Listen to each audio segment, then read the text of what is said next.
Welcome, bronies! Finally, a Cutie Crusader episode which focuses all three of them! I'm officially hyped what we get here. Today by On Second Look, the cart before the ponies. Roll call! Oh, no, Pinkie Pie, please, no! Oh wait, that's me. Sorry, I've made it too easy for her. Let's get back on track. We get the usual suspects. Sweetie Belle with Rarity, Scootaloo with Rainbow Dash, and Applebloom with Applejack. A few school ponies are here too. Diamond Tiara and... Just a moment. Who is this? Right, this foal. Is he related to Derpy? His mane and coat are clearly an indicator, but... Yeah, they're not the focus in this episode.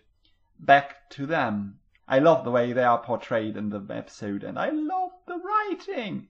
Just one word more for the foal. Seriously, he interests me even more than the episode itself. Again, back on track. We see a good character dynamic between all three older sisters and the three foals. The Cutie Crusaders are standing to their motto and are trying to do something different from their usual way of character. Not what I have expected, but it works. They are managing this in a believable manner and are speaking out their wishes very clearly. But I guess you and Applejack will probably win the award for most traditional, huh?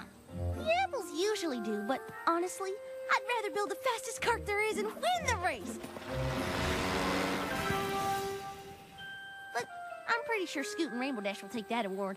You know, I race around so much on my scooter, being the fastest isn't such a big deal. Maybe I'll try to make the wildest looking cart I can think of.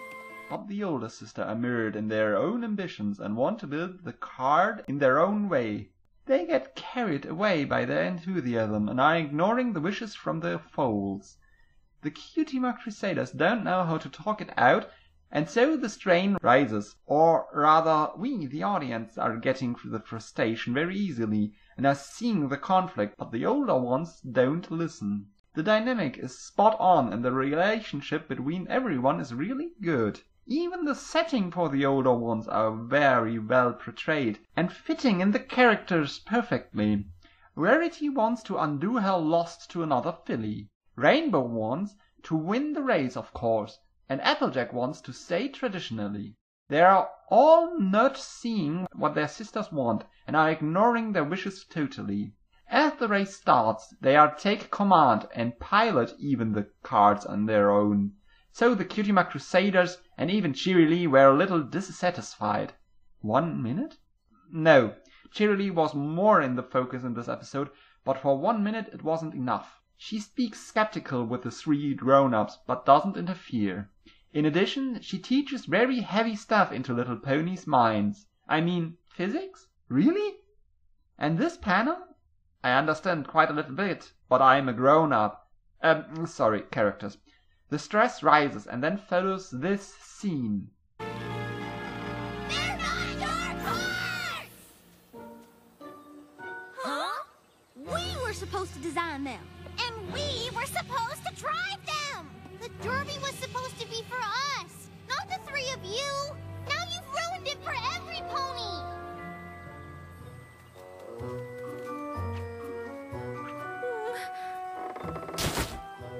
Well, I suppose we might have gotten a teensy bit carried away. But I thought you all wanted our help. We did!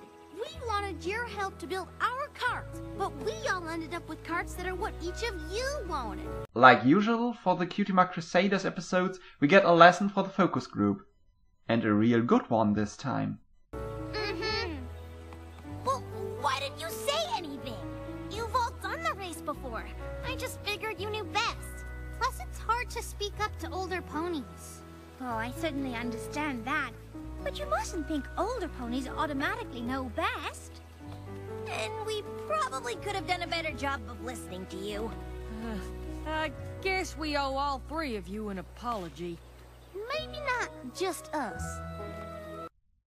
This is a very important lesson for kids, and I admire the authors to put it in the show this way. Great work!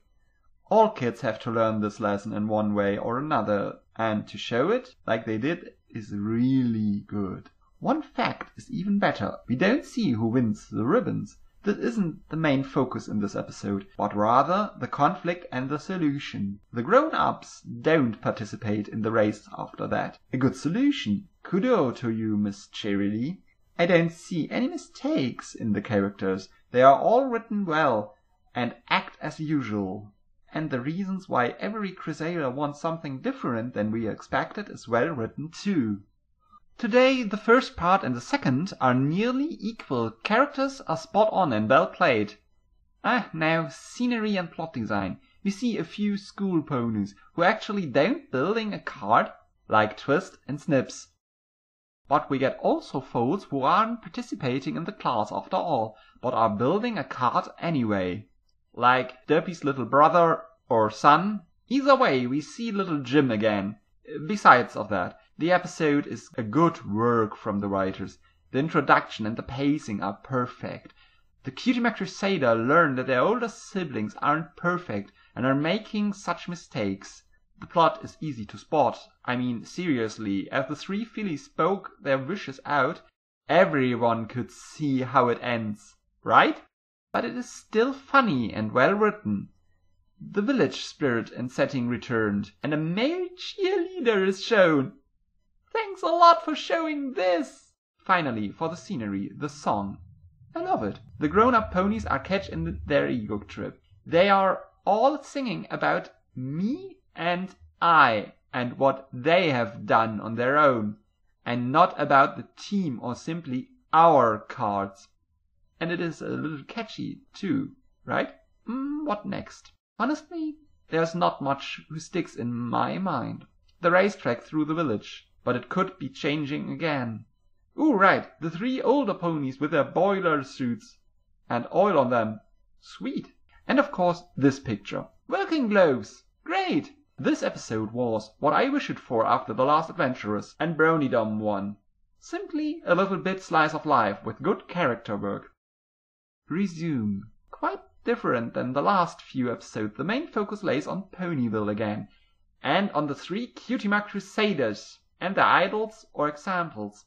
I liked it a lot, and in the whole episode, two events stuck out for me.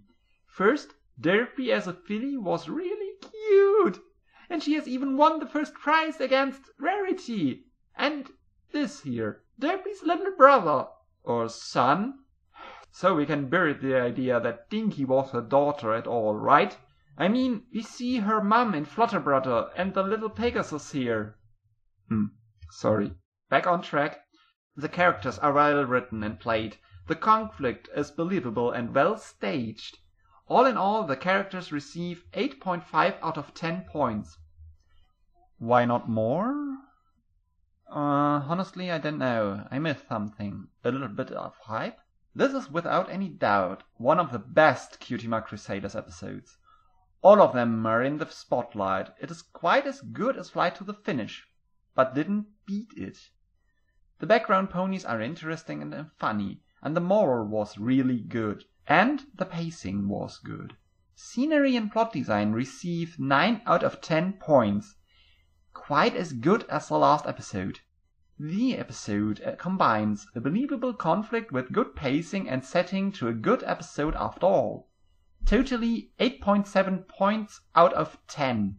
So far, the second half of the 6th season didn't disappoint me in character or story, so I hope this will last for the next episode too. The next time by On Second Look, 28 pranks later. See you then. Yours truly, Redhatbrony.